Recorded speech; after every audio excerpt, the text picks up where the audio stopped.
Good morning વિદ્યાર્થી મિત્રો. ગઈકાલે આપણે દાખલો નંબર 5 કર્યો હતો અને આજે આપણે દાખલો નંબર 6 કરીશું. તો આના માટે પહેલાં આપણને આમનોંધ તૈયાર કરવાની છે. તો સૌપ્રથમ આ રીતે આમનોંધનું કોષ્ટક બનાવવાનું છે. આ કોષ્ટક બની ગયું છે. હવે આપણે વ્યવહાર જોઈએ. તો 2016 એપ્રિલ તારીખ 1 ₹40,000 રોકડા તથા ₹20,000નું ફર્નિચર ધંધામાં લાવ્યા. તો મિત્રો અહીં ધંધામાં લાવ્યા છે એટલે કે માલિક ધંધામાં મૂડી લાવે છે.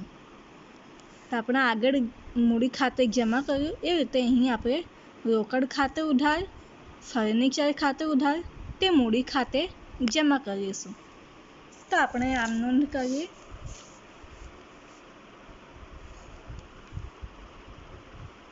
એપ્રિલ 2016 1 તારીખ રોકડ ખાતે ઉધાર, ફર્નિચર ખાતે ઉધાર તે મૂડી ખાતે. રોકડ ખાતે કેટલા છે? 40,000, ફર્નિચર 20,000. તો રોકડ ખાતે 40,000 ને 20,000. ટોટલ મૂડી કેટલી થઈ? 60,000. હવે આપણે બીજો વ્યવહાર જોઈએ. બીજી તારીખ ₹36,000નો માલ 10% વેપારી વટાવે ધવલ સ્ટોર્સને વેચ્યો. તે પેટે ધવલ સ્ટોર્સે ₹15,000 રોકડા ચૂકવ્યા. પહેલાં તો આપણે આ વ્યવહાર જોઈએ કે 36,000ના 10% વેપારી વટાવો. હવે 36,000ના 10% કરો તો 3600 આવે અને 36,000માંથી 3600 બાદ કરો તો આવશે 32,400. તો વેચાણ ખાતે જમા થશે. વેચાણ ખાતે જમામાં આપણે 32,400 રકમ લખીશું અને તે પેટે ધવલ સ્ટોર્સે ₹15,000 રોકડા ચૂકવ્યા. હવે રોકડ આપણી પાસે આવે છે તો રોકડ ખાતે ઉધાર થશે. કેટલા? 15,000. અને ધવલ સ્ટોર્સને કેટલા મળશે? 17,400. તો આપણે આમ નોંધ કરીએ. 2 તારીખની રોકડ ખાતે ઉધાર 15,000, ધવલ સ્ટોર્સ ખાતે ઉધાર અહીં આપણે પેલા એ જોઈશું કે તે વેચાણ ખાતે જમા કરીશું. વેચાણ કેટલા છે? 36,000નો 10% 32,400. તો 32,400. હવે 32,400માંથી 15,000 બાદ કરો તો આપણને મળશે 17,400. તો આપણે ધવલ સ્ટોર્સ ખાતે 17,400ની નોંધ કરીશું. ત્યાર પછી ત્રીજા તારીખનો વ્યવહાર ₹18,000 બેંકમાં ભર્યા. હવે અહીં બેંક લેનાર છે તો ઉધાર થશે અને રોકડ આપણા પાસેથી જાય છે તો રોકડ ખાતે જમા થશે. તો આ નોંધ કરીએ કે બેંક ખાતે ઉધાર તે રોકડ ખાતે. અહીં રકમના ખાનામાં આવશે 18,000 અને અહીં પણ 18,000. હવે ચોથી તારીખનો વ્યવહાર ધારા ટ્રેડર્સ પાસેથી ₹20,000નો માલ 12% વેપારી વટાવે ખરીદ્યો. જે પેટે ₹8,000નો ચેક આપ્યો. તો અહીં ધારા ટ્રેડર્સ આપનાર છે. તો જમા થશે અને આપણે ખરીદીએ છીએ તો ખરીદ ખાતે ઉધાર થશે. અને ચેક કેટલાનો જાય છે? બેંકમાં ચેક કેટલાનો આવે છે? 8,000નો. તો બેંક આપનાર થઈ તો તે જમા થશે. તો આપણે આમ નોંધ કરીએ. રોકડ ખાતે ખરીદ ખાતે ઉધાર. હવે જો અહીંયા રકમ કઈ આવશે કે 20,000નો માલ 12%, એટલે કે 2400. આ 2400 થયા. હવે 20,000માંથી 2400 બાદ કરીએ તો આવે 17,600. તો આપણે 17,600નો માલ હમણાં ખરીદ્યો છે. હવે આપણે બેંકમાં ચેક આપીએ છીએ.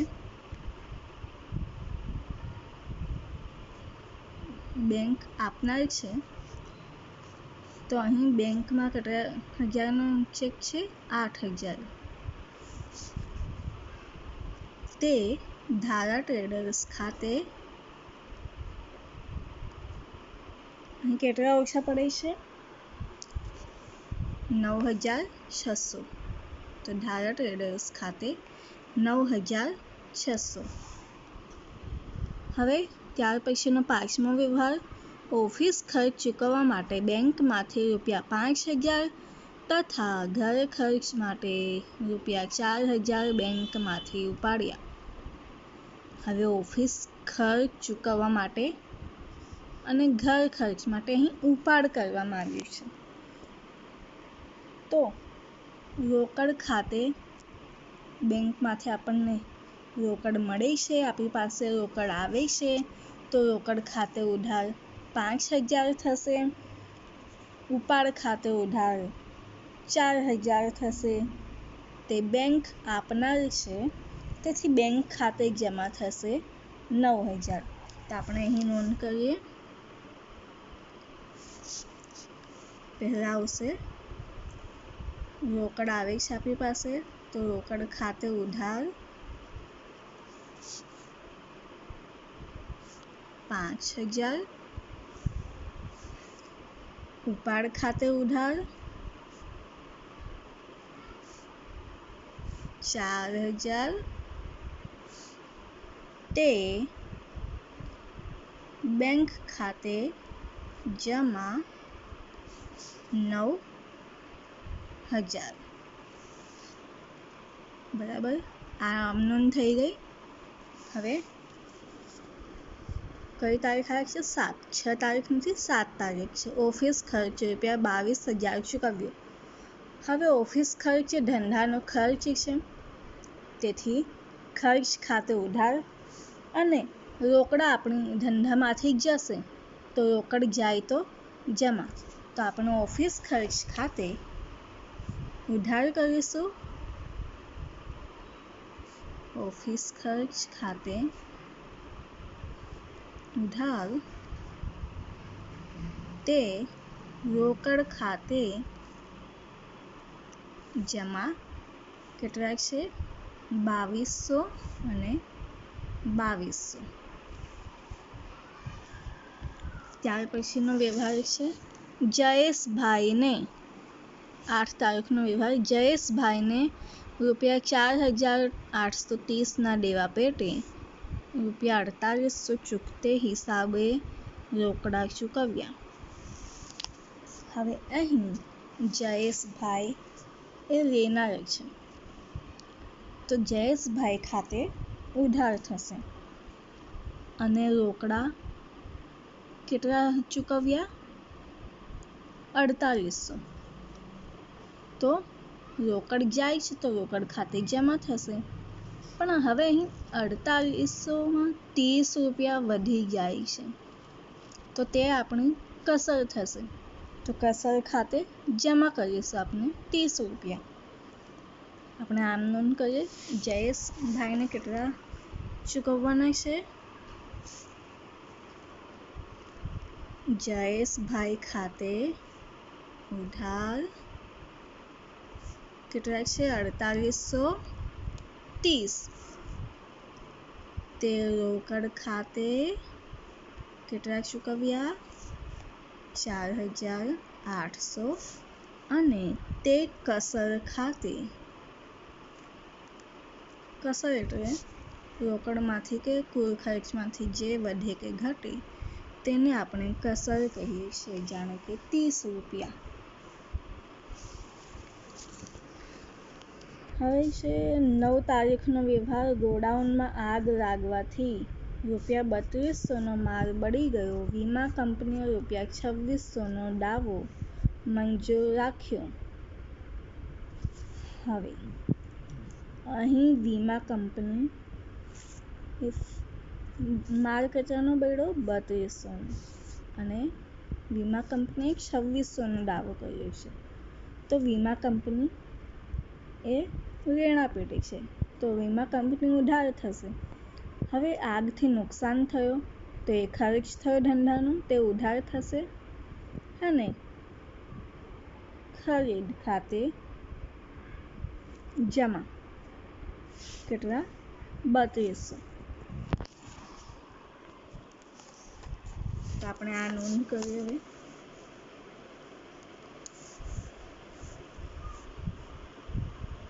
વીમા કંપની ખાતે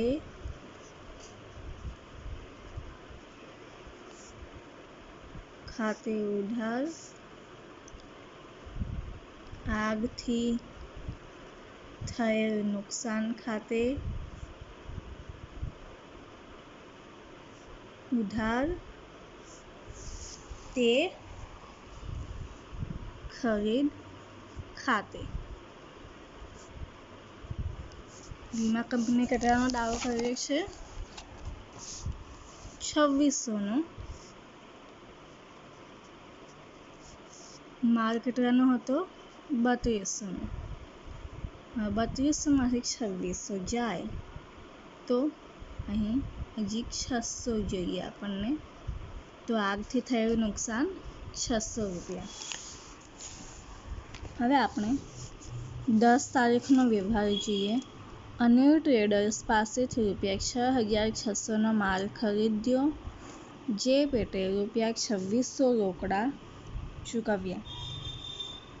હવે અહીં ખરીદ થાય છે, તો ખરીદ ખાતે ઉધાર થશે. ખરીદ ખાતે ઉધાર અને આપણે ખરીદી કરી છે તેથી રોકડ જાય છે, તો રોકડ ખાતે જમા થશે. અને અનિલ ટ્રેડર્સ જેના પાસેથી આપણે માલ ખરીદ્યો તે આપણને માલ આપનાર છે, તો અનિલ ટ્રેડર્સ ખાતે પણ જમા થશે. તો આપણે પહેલાં લખીએ માલ કેટલાનો ખરીદ્યો, તો અહીં આવશે 6600. તે રોકડ ખાતે, તે અનિલ ટ્રેડર્સ ખાતે. તો રોકડ કેટલા ચૂકવ્યા આપણે 2600. તો આપણે રોકડના જમા બાજુએ લખીશું 2600 અને બાકી વધ્યા 4000, તો તે અનિલ ટ્રેડર્સ ખાતે જમા થશે. હવે 12 તારીખનો વ્યવહાર. દુકાન ભાડું ₹4800 તથા ઘર ભાડું ₹6000 ધંધામાંથી ચૂકવ્યું. હવે દુકાન ભાડું એ ખર્ચ થયું, તો તે ઉધાર થશે. અને આપણે ધંધામાંથી ચૂકવીએ છીએ, તો એ પણ ધંધામાંથી ચૂકવીએ તો આપણે ઉપાડ કરીએ છીએ. તેથી અહીં ઉપાડ ખાતે દુકાન ભાડા ખાતે ઉધાર, ઉપાડ ખાતે ઉધાર અને રોકડા આપણા ધંધામાંથી જાય છે, તો રોકડ ખાતે જમા થશે. આપણે તેની નોંધ કરીએ. તારીખ 12, દુકાન ભાડા ખાતે ઉધાર, ઉપાડ ખાતે ઉધાર તે રોકડ ખાતે જમા. હવે દુકાન ભાડાના કેટલા છે? 4,800. અને જે ઘર ખર્ચ માટે લેવામાં આવ્યું છે તે છે 6,000. તો ટોટલ થયા આપણા રોકડ 10,800. ત્યાર પછી છેલ્લો વ્યવહાર 13 તારીખનો અનિલ ટ્રેડર્સને ₹4,000 ચેકથી ચૂકવ્યા. હવે અહીં અનિલ ટ્રેડર્સ લેનારી છે અને બેંક આપનારી છે. તો અનિલ ટ્રેડર્સ ખાતે ઉધાર થશે. અનિલ ટ્રેડર્સ ખાતે ઉધાર તે બેંક ખાતે જમા. કેટલા? 4,000.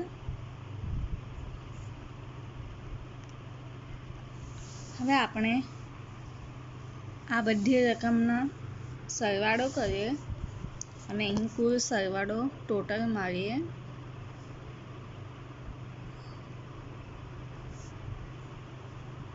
તો સરવાળો થાય છે 1,68,630. 1,68,630. આ આપણું થઈ ગયું આમ નોંધનો સરવાળો. બરાબર. હવે આપણે ખાતા વહી કરવાની છે. તો ખાતા વહીમાં પહેલી આમ નોંધ છે રોકડ ખાતે. તો આપણે સૌપ્રથમ રોકડ ખાતું બનાવીશું અને રોકડ ખાતા વહીમાં ઉધાર અને જમા એમ નોંધ કરવી અને બંને સાથે બનાવવું. તો હવે આપણે 1 તારીખનો વ્યવહાર જોઈએ. રોકડ ખાતે ઉધાર તે મૂડી ખાતે જમા. તો આપણે રોકડ ખાતે ઉધાર બાજુ લખીશું મૂડી ખાતે 1,4,16. મૂડી ખાતે અહીં આપણે રોકડની રકમ લખીશું 40,000. 40,000. હવે આપણે જે બીજે કયા વ્યવહારમાં રોકડ આવે છે? તો 2 તારીખના વ્યવહારમાં રોકડ ખાતે ઉધાર તે વેચાણ ખાતે. તો હવે આપણે પાછું અહીં લખીએ 2,4,16. 2 તારીખનો વ્યવહાર છે અને વેચાણ ખાતે. અહીં પણ રોકડ ખાતાની રકમ આવશે 15,000. હવે ત્રીજા વ્યવહારમાં છે. ત્રીજા વ્યવહારમાં રોકડ ખાતે જ જમા છે. તો રોકડ ખાતામાં જમા બાજુ આપણે બેંક ખાતે લખીશું. ત્રીજો વ્યવહાર 3,4,16 બેંક ખાતે 18,000. ત્યાર પછી શેમાં રોકડ આવે છે? 4 તારીખના વ્યવહારમાં નથી, 5 તારીખના વ્યવહારમાં ઉધાર બાજુ બેંક ખાતે 5,000. કયા તારીખનો વ્યવહાર છે? 5. કયા? બેંક ખાતે 5,000. હવે છઠ્ઠો વ્યવહારમાં રોકડ ખાતે જમા બાજુ ઓફિસ ખર્ચ ખાતે લખવાનું છે. કયો વ્યવહાર છે? 7 તારીખનો વ્યવહાર.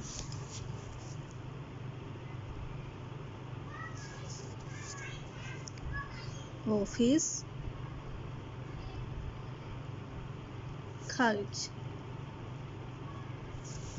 કેટલા? 2,200. ત્યાર પછી 8 તારીખના વ્યવહારમાં રોકડ ખાતાના જમા બાજુએ જયેશભાઈ ખાતે ઉધાર લખીશું અને અહીં જયેશભાઈ રોકડની જ રકમ આવશે 4800. આપણે લખીએ 8 4 જયેશભાઈ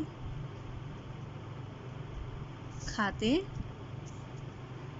કેટલા 4800 બરાબર. હવે 9 તારીખના વ્યવહારમાં રોકડ નથી આવતું, 10માં આવે છે રોકડ ખાતામાં જમા બાજુ આપણને ખરીદ ખાતે લખવાનું છે 2600. તો 10 તારીખનો વ્યવહાર ખરીદ ખાતે કેટલા 2600. ત્યાર પછી 12 તારીખના વ્યવહારમાં રોકડ ખાતાની જમા બાજુએ દુકાન ભાડું અને ઉપાડ લખવાનું છે અને તે બેમાં અનુક્રમે આ બે રકમ જ ઉતારી લેવી.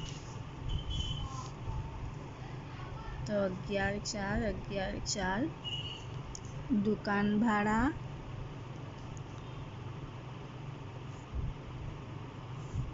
અને ઉપાડ 4800 અને 6000. હવે 13મા વ્યવહારમાં રોકડ નથી, તો અહીં આપણી રોકડ ખાતાની ખતવણી પૂર્ણ થાય છે. હવે કયું ખાતું છે? ફર્નિચર ખાતું. તો ફર્નિચર ખાતું બનાવીએ. ફર્નિચર ખાતાને આમ નામ જોઈએ, ફર્નિચર ખાતું ઉધાર મૂડી ખાતે 20000. કયા તારીખનો વ્યવહાર છે? 1/4/16 મૂડી ખાતે 20000. હવે ત્યાર પછી કોઈ પણ આમ નોંધમાં ફર્નિચરનો ઉલ્લેખ થયો નથી, તો ફર્નિચરનું ખાતું પણ અહીં પૂર્ણ થાય છે. હવે આપણે બનાવીએ મૂડી ખાતું. તો મૂડી ખાતામાં જમા બાજુએ આપણે રોકડ ખાતે અને ફર્નિચર ખાતાની બંને રકમ ઉતારી લેવાની. તો આપણે મૂડી ખાતે લખીએ 1/4/16 કયું છે? રોકડ ખાતે અને 1/4/16 ફર્નિચર ખાતે 40000 અને 20000 બરાબર. અને અહીં આપણું મૂડી ખાતાની ખતવણી પણ પૂર્ણ થાય છે. ત્યાર પછી કોનું ખાતું છે? રોકડ ખાતું બની ગયું. હવે આપણને ધવલ સ્ટોર્સનું ખાતું બનાવવાનું છે. તો તેમાં આપણને ઉધાર બાજુ વેચાણ ખાતે 32400 લખવાનું છે. 2 તારીખનો વ્યવહાર છે. આ છે ધવલ સ્ટોર્સનું ખાતું અને અહીં આપણે ઉધાર બાજુએ 2 તારીખનો ખતવણી કરીશું. વેચાણ ખાતે 32400 બરાબર. ત્યાર પછી ક્યાંક ધવલ સ્ટોર્સ આવે છે, આ ધારા ટ્રેડર્સ છે. તો અહીં હવે ધવલ સ્ટોર્સ આવતું નથી. ત્યાર પછી આપણે બનાવીએ વેચાણ ખાતું. અહીંયા મેં પહેલાં બેંક ખાતું બનાવી દીધું, પણ આપણે વેચાણ ખાતે એની નીચે ખતવણી કરી દઈએ. તો વેચાણ ખાતામાં જમા બાજુએ રોકડ ખાતે અને ધવલ સ્ટોર્સ ખાતેની ખતવણી કરવાની છે. તો આપણે કરીએ 2 તારીખનો વ્યવહાર 2/4. કયા ખાતા આવશે? ધવલ સ્ટોર્સ ખાતે અને રોકડ ખાતે. કેટલા? 15000 ને 17400. અહીં આપણી વેચાણ ખાતાની ખતવણી પણ પૂરી થઈ. હવે આપણે બેંક ખાતું બનાવવું છે. બેંક ખાતું તેમાં આપણે બેંક ખાતે ઉધાર બાજુ રોકડ ખાતે લખીએ. ઉધાર બાજુ રોકડ ખાતે કેટલાક છે? 18,000. ત્યાર પછી બેંક ખાતા ક્યાં આવે છે? 4 તારીખના વ્યવહારમાં બેંક ખાતે જમા બાજુ ખરીદ ખાતે 17,600 લખવાના છે. સોરી, અહીં બેંક ખાતાની રકમ આવશે, ખરીદ ખાતે 8,000 લખીશું. જમા બાજુએ 4 એપ્રિલ ખરીદ ખાતે 8,000. ત્યાર પછી કયા તારીખનો વ્યવહાર છે? 5 તારીખનો. એમાં બેંક ખાતે જમા બાજુ રોકડ ખાતેનું ઉપાડ ખાતે 5,000 અને 4,000 લખવાની છે.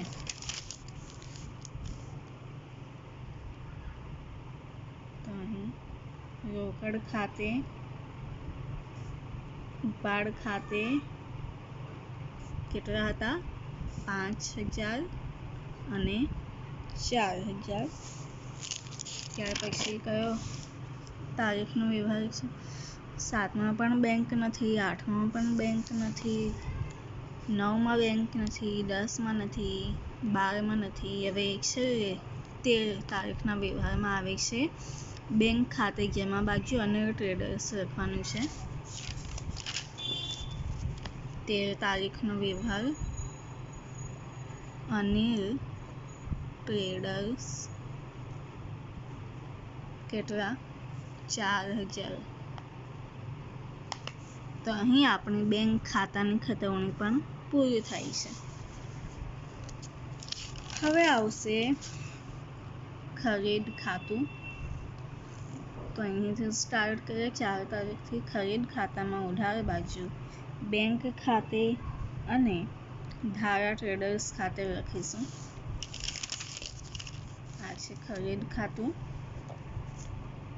આપણે લખીએ 4 તારીખ આપીએ. તો પહેલું કયું હતું? બેંક ખાતે હતું અને ધારા ટ્રેડર્સ. કેટલી રકમ છે? 8,000 અને 9,600.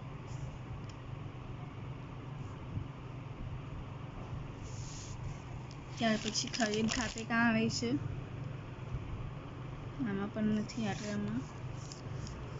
હવે આવે છે 9 તારીખના ખાનામાં. ખરીદ ખાતામાં જમા બાજુ આપણને રકમ છે વીમા કંપની અને આગથી થયેલ નુકસાન. 9 તારીખમાં વીમા કંપની કેટલા હતા?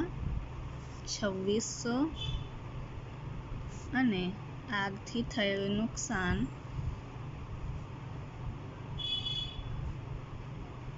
600. બરાબર. હવે 10 તારીખનો વ્યવહાર છે. ખરીદ ખાતામાં ઉધાર બાજુ આપણને રોકડ ખાતે અને અન્ય ટ્રેડર્સ લખવાનો છે 2,600 અને 4,000 રોકડ અને અન્ય ટ્રેડર્સ. કઈ તારીખનો વ્યવહાર છે? 10 રોકડ ખાતે અને અન્ય ટ્રેડર્સ ખાતે કેટલા છે? 9, 2,600 અને 4,000. બરાબર. 2,600 અને 4,000. હવે આપણે કયું ખાતું બનાવીએ? અહીંયાથી આપણે સ્ટાર્ટ કરીએ. બેંક ખાતું બની ગયું. હવે આવશે ધારા ટ્રેડર્સ ખાતે. એમાં જમા બાજુ આપણે લખીશું ખરીદ ખાતે 9,600 લખીએ. 4 તારીખનો વ્યવહાર ખરીદ ખાતે 9,600. હવે ધારા ટ્રેડર્સ ખાતું આવતું નથી. હવે આપણે રોકડ ખાતું બની ગયું. હવે આવશે ઉપાડ ખાતું. તો ઉપાડ ખાતામાં ઉધાર બાજુ આપણે લખીશું બેંક ખાતે કેટલા 4000. ઉપાડ ખાતામાં ઉધાર બાજુ બેંક ખાતે કયા તારીખનો વ્યવહાર છે 5.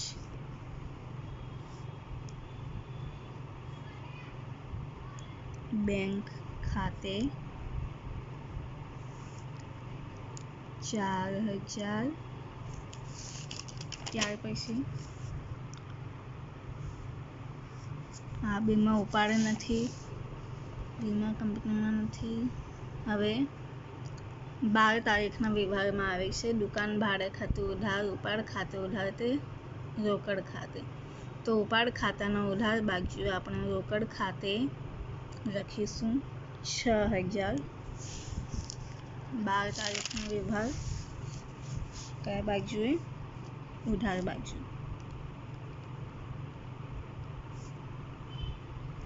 રોકડ ખાતે 6000. તો હવે આપણું ઉપાડ ખાતું પણ ખાતાવહી પૂર્ણ થાય છે એનું. હવે આવશે ઓફિસ ખર્ચ. તો ઓફિસ ખર્ચના ખાતામાં ઉધાર બાજુ આપણને લખવાનું છે રોકડ ખાતે 2200. 7 તારીખનો વ્યવહાર.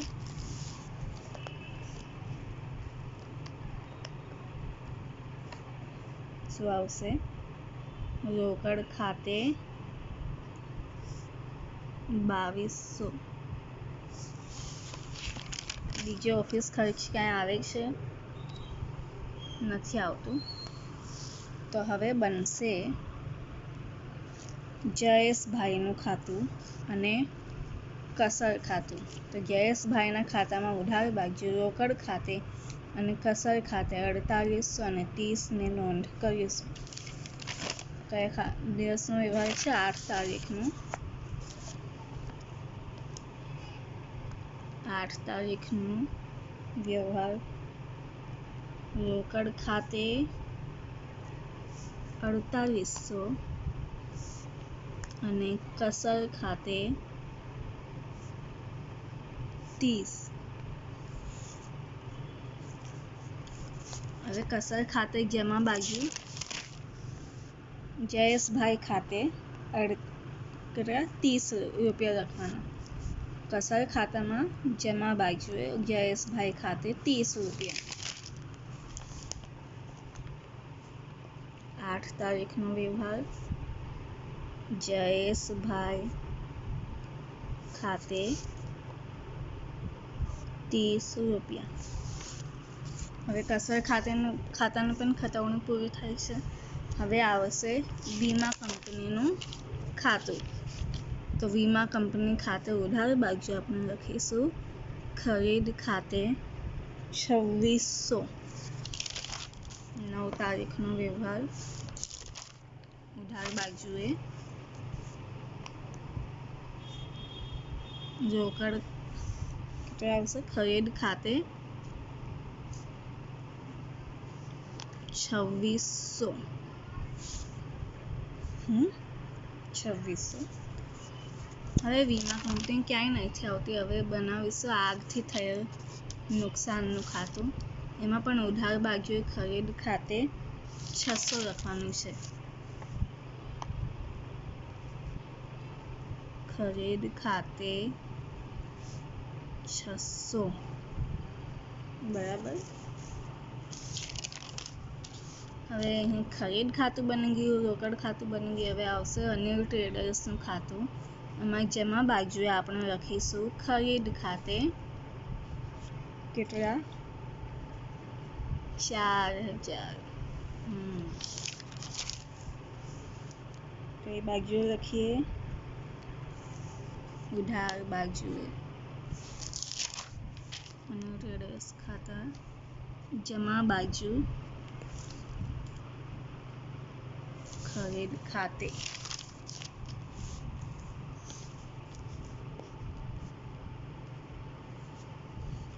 ખરીદ ખાતે 4000. હવે કયું ખાતું આવે છે? સોરી, પહેલાં આની ટ્રેડર્સનું પૂરું કરીએ. તો આ 13 તારીખનો વ્યવહાર છે. બેંક ખાતે લખવાનું છે 4000. બેંક ખાતે 4000. હવે છેલ્લું ખાતું આપણને બનાવવાનું છે દુકાન ભાડું ખાતું, કેમ કે અહીંયાના બધા ખાતા આવી ગયા. દુકાન ભાડા ખાતામાં ઉધાર બાજુ રોકડ ખાતે 10,800 લખવામાં આવશે. 4,800 જે દુકાન ભાડાની કિંમત છે તે ઉધાર બાજુ રોકડ ખાતે 4,800. તો અહીંયા આપણી બધી ખતવણી પૂરી થાય છે. તમારે ઉદાહરણ 2 અને હવે આગળ તમારે પેટા નોંધો પરથી કેવી રીતે ખતવણી થાય તે ઉદાહરણ જોઈને આવવા. Thank you.